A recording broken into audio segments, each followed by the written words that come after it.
um dos maiores ídolos da história do Flamengo. Para muitos só fica abaixo do Zico.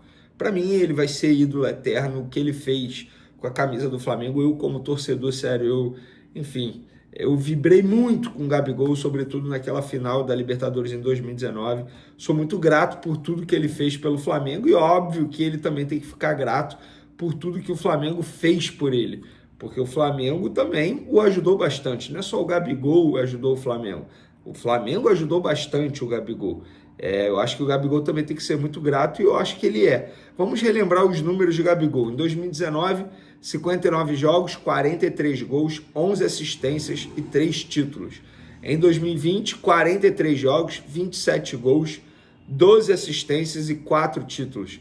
Em 2021, 45 jogos, 34 gols, 10 assistências e 2 títulos. Em 2022, 63 jogos, 29 gols, 5 assistências e 2 títulos. 2023, 58 jogos, 20 gols, 4 assistências e 0 título.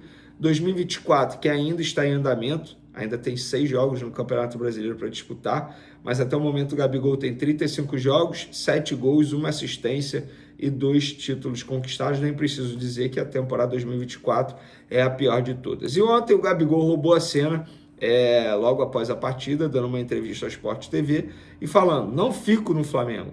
Nesses últimos anos houve negociações, o presidente e a diretoria apertou minha mão, do meu pai e da minha mãe, e depois aconteceram coisas que realmente não gostei. Sempre soube das coisas pelo podcast, nunca pessoalmente.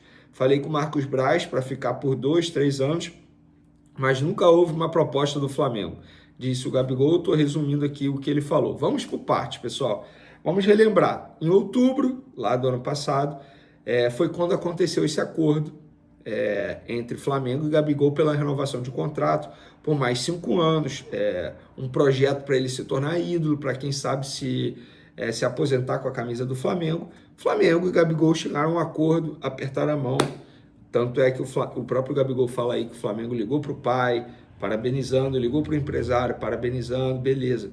E aí, eis que vem, aí a notícia vaza daqui, vaza acolá, pessoas que eram contra a renovação começam a vazar informações, valores do novo contrato, e aí a imprensa soltando, não é só o Vene Casagrande, todo mundo noticiando. Eis que a repercussão extremamente negativa fez com que o Landim não assinasse o documento. Lembrando, essa não é a primeira vez que a diretoria do Flamengo, comandada por Rodolfo Landim, toma esse tipo de decisão, de você chegar a um acordo, depois voltar atrás após uma repercussão negativa. Eu vou lembrar de 2 casos emblemáticos, inclusive 2 jogadores que estão desempenhando muito bem hoje em seus respectivos clubes, Andrés Pereira e Rodinei. No caso do Andrés Pereira, Bruno Spindel e Marcos Braz viajaram para a Inglaterra, renegociaram o valor da opção de compra com o Manchester United, o valor do Andrés Pereira, voltaram, tudo certo. O Rodolfo Landim virou na cara do Andrés Pereira e disse: você vai ficar, a gente vai te comprar, pode comprar sua casa. Ele acabou comprando a casa dele no Rio de Janeiro e no final você já sabe o que aconteceu. A palavra não foi cumprida. No caso do Rodinei, documentos trocados pela renovação de contrato.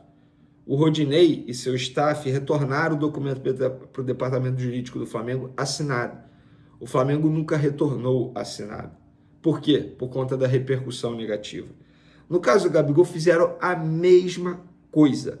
A questão é o seguinte: o Gabigol ainda tinha um contrato longo com o Flamengo até dezembro desse ano. Quando eles resolvem não assinar essa renovação, muita coisa aconteceu fora das 4 linhas, inclusive por culpa do próprio Gabigol. Quando ele não quis fazer o exame antidoping, ele acabou sendo punido, ficou um tempo ausente.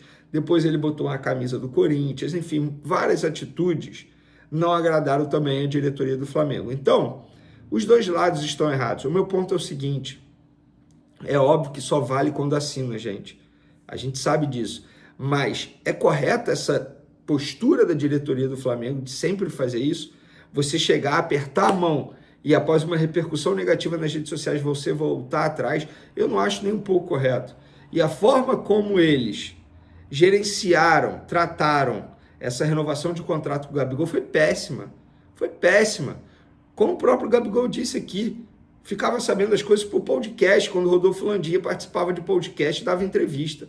Isso é lamentável, gente. Não é assim que que trata um ídolo.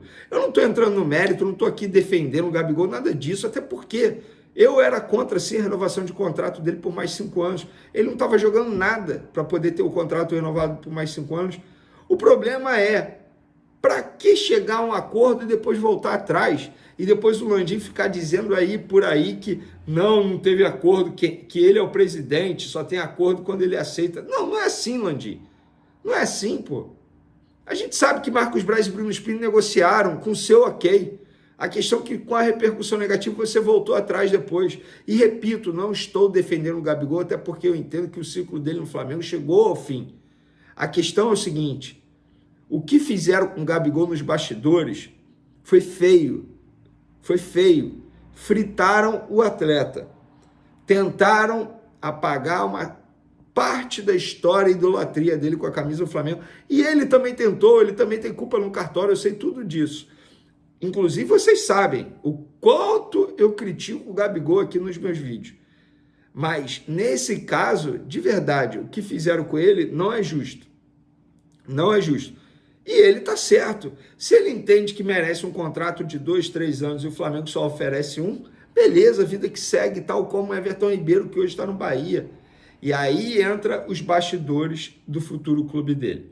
Primeiro, o Palmeiras veio oferecer um tempo de contrato e um valor que ele não ficou tão animado.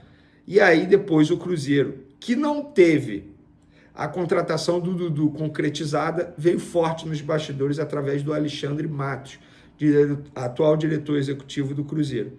E o Pedrinho, que é o dono da SAF do Cruzeiro, eu sempre falei isso aqui no canal Vini Casagrande, é apaixonado por Gabigol. Ele adora o Gabigol, o estilo do Gabigol, a forma como ele é no dia a dia, de chamar responsabilidade, enfim, de promover, entre aspas, os jogos. O Gabigol é assim, é midiático. E o Pedrinho adora o Gabigol, adora esse estilo do Gabigol, essas características do Gabigol. Então, como o Cruzeiro não conseguiu efetuar a contratação do Dudu, fez o quê? Virou para o Gabigol e para o Dudu eles iam pagar um valor alto, tá? O Dudu teria aumento, sendo que o Dudu hoje já tem um dos maiores salários do futebol brasileiro. Se eu não me engano, é o segundo maior, só perde para o Memphis Depay, que hoje está no Corinthians. E aí o Cruzeiro oferece praticamente os mesmos valores ao Gabigol, luvas, enfim, em um tempo de contrato longo. 4 anos podendo chegar a 5, se bater algumas metas ali, enfim.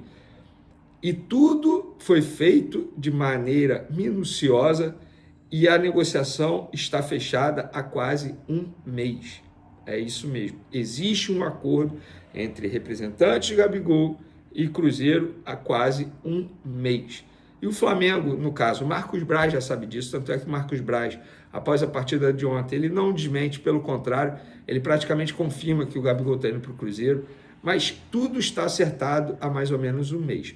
A questão é, por que o Gabigol foi divulgar, fazer isso tudo logo após o título do Flamengo? Qual é a necessidade de fazer isso? É chamar muita atenção, é querer sempre ser o foco da notícia. É muito individualista. Ele roubou a cena até mesmo do amigão dele, o Felipe Luiz, que foi campeão de maneira justa em seu apenas 9º jogo comandando o Flamengo. O Felipe Luiz foi campeão. Isso não tira o mérito dele não, sabe por quê? Porque foram 4 jogos na Copa do Brasil e 4 jogos extremamente difíceis. Sendo que um deles numa estreia dele, que foi contra o Corinthians. Vocês vão se recordar disso. E no jogo da volta teve a questão do Bruno Henrique expulso e ele teve a inteligência, a eficácia de fazer uma substituição e conseguir anular o adversário. Enfim, o Gabigol errou até nisso. Precisava ser logo após o jogo. Esperava para segunda-feira. E sabe por que poderia esperar para segunda-feira, no caso hoje? Porque eu sabia que ele ia para o Cruzeiro desde sexta-feira à noite, quando uma pessoa do Cruzeiro me contou, falou, espera passar o jogo, na segunda-feira você publica. Para isso não ser a notícia, Flamengo sendo campeão ou não. Estava tudo combinado. Tanto é que, quando o Gabigol dá a entrevista dizendo que vai sair do Flamengo, eu ligo para a pessoa, tanto é que eu demorei a entrar numa live aqui de pós-jogo, eu ligo para a pessoa e falo, cara, o Gabigol está dizendo que está saindo. Deixa eu soltar logo isso, deixa eu soltar logo isso. Aí a pessoa vai, solta, só não fala o meu nome. E é isso. Ou seja, tanto é que vários materiais aí em redes sociais do Gabigol já foram divulgados. Por quê? Porque estava tudo pronto, o negócio está fechado há um mês mais ou menos, 40 dias mais ou menos, tudo acertado. E que ele seja feliz no Cruzeiro, gente, não é para torcer contra o Gabigol, acho que o ciclo dele de fato chegou ao fim no Flamengo. Só que foi tudo feito de maneira pensada pelo jogador nesses últimos dias. E eu acho que a diretoria conduziu muito mal toda a situação.